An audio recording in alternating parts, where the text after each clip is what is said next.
Voilà, désormais, on a créé l'émission qu'on a nommée En route vers la CAN. Aujourd'hui, on va parler le Maroc qui est le favori de sa propre CAN, qui présente quand même plus d'avantages pour décrocher cette CAN que toutes les autres nations présentes. Ça ne veut pas dire que les autres quand même ne peuvent pas le décrocher, mais quand même, on va parler les avantages et les points de vulnérabilité, pour ne pas dire de faiblesse, de cette équipe marocaine pour cette CAN.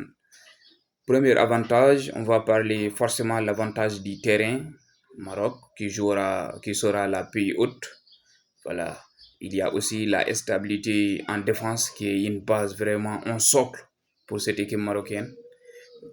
Côté aussi l'effectif dans les qualités individuelles, Maroc, c'est une effectif européen. Voilà. C'est les joueurs qui jouent dans les plus grands clubs en Europe. Voilà.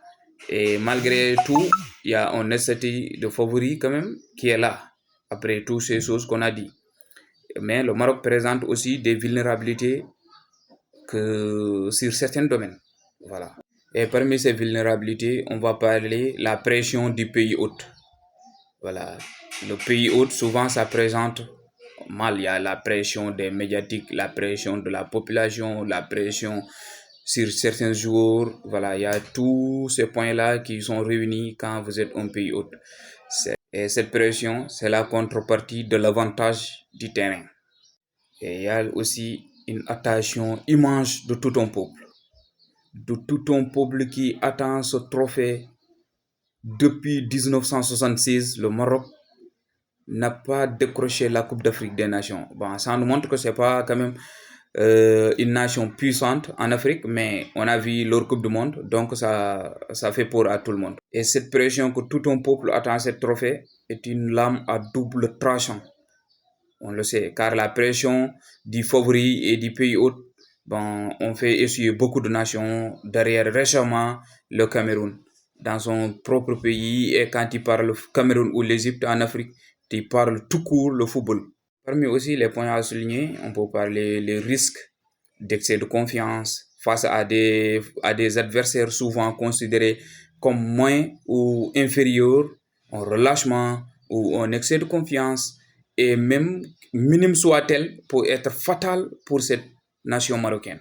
Aussi, côté offensif, dans cet effectif marocain, il y a une dépendance parce qu'il n'y a pas un nom fixe. Quand vous voyez, le nom, c'est El Nesiri. Il ne joue pas, non pas, il ne joue pas dans les plus grandes nations européennes. Et il y a beaucoup de laxisme sur son jeu. Il est plus fort qu'en tête que sur ses pieds. Aussi 10, parce que souvent on voit Regragui mettre Brahim Diaz ou Unai pour quand même combler ce manque. Mais aussi, il y a beaucoup de laxisme dans ce. Et ce laxisme, parfois, on voit le Maroc créer beaucoup d'occasions sans jamais les concrétiser. Et attention à ça. Attention à ça. On voit en plus, c'est des équipes, Maroc va jouer, la plupart des équipes qu'il va jouer dimanche, c'est des équipes qui vont faire bloc bas. Et l'équipe du Maroc a beaucoup de mal à jouer contre les équipes qui font le bloc bas. On a dit le rôle de l'attaquant, bon, ça causera un problème sûrement. J'espère qu'ils trouveront un attaquant capable de mettre toutes les ou la plupart des occasions qu'ils vont quand même créer. Mais aussi, au milieu de terrain, l'animation au milieu de terrain aussi, bon, c'est à revoir. C'est à revoir. L'animation au milieu de terrain. Le fait de prendre Unai ou Brahim Diaz pour le faire jouer en neuf, bon, on l'a vu dans le football moderne, surtout comme des clubs comme City, Guardiola qui le fait souvent, ou maintenant Luis Enrique au Paris Saint-Germain, ça peut créer un déséquilibre dans cet effectif marocain.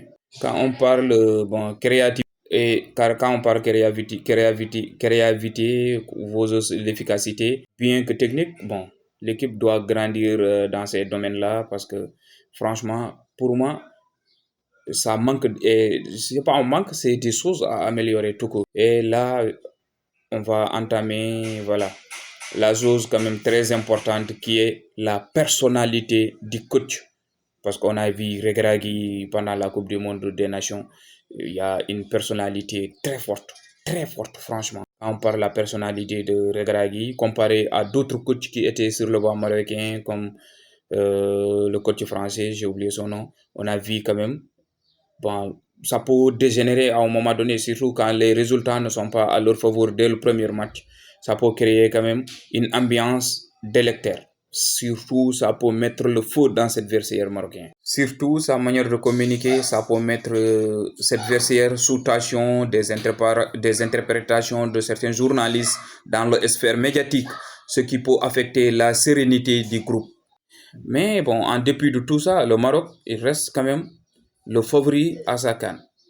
Il y a beaucoup d'avantages. C'est une équipe qui joue à domicile. C'est une effectif européenne, on l'a dit. Bon, c'est une équipe effective qui présente l'un des meilleurs joueurs du monde, surtout en Afrique.